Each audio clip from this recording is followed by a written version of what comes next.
આ તરફ દાહોદના ગરવાડામાં વરસાદમાં રસ્તો ધોવાઈ ગયો। વડવા ગામે પહેલા જ વરસાદમાં રસ્તો ધોવાઈ ગયો। રસ્તો ધોવાઈ જતા લોકોને અવરજવર કરવામાં હાલાકી પડી રહી છે। કોતરનો રસ્તો ધોવાઈ જતા ગામ લોકોને ભારે મુશ્કેલીનો સામનો કરવો પડી રહ્યો છે। અહીંયા પાલિકાની નબળી કામગીરી ફરી એક વખત છતી થઈ છે।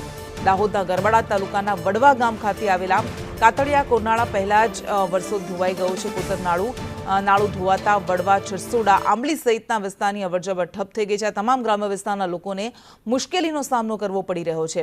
મોડી રાત્રિથી વહેલી સવાર સુધી મેઘરાજા મન મૂકીને વરસી રહ્યા છે, ત્યારે વિવિધ વિસ્તારોમાં ખેતીલાયક વરસાદ નોંધાયો છે અને પહેલા જ વરસાદમાં વડવા ગામ ખાતે આવેલ કાતરિયા કોતર નાળું ધોવાઈ જતા ગામ લોકોની અવરજવર ઠપ થઈ ગઈ છે। તો વહીવટીતંત્રને આ મામલે જાણ કરવામાં આવી છે। વહીવટીતંત્રની ટીમ ત્યાં પહોંચી અને કામગીરી શરૂ કરવામાં આવી છે, પરંતુ સવાલ એ થાય કે આવું વારંવાર થઈ રહ્યું છે, તેમ છતાં એનું કોઈ કાયમી ઉકેલ કે કાયમી નિરાકરણ કેમ નથી આવતું।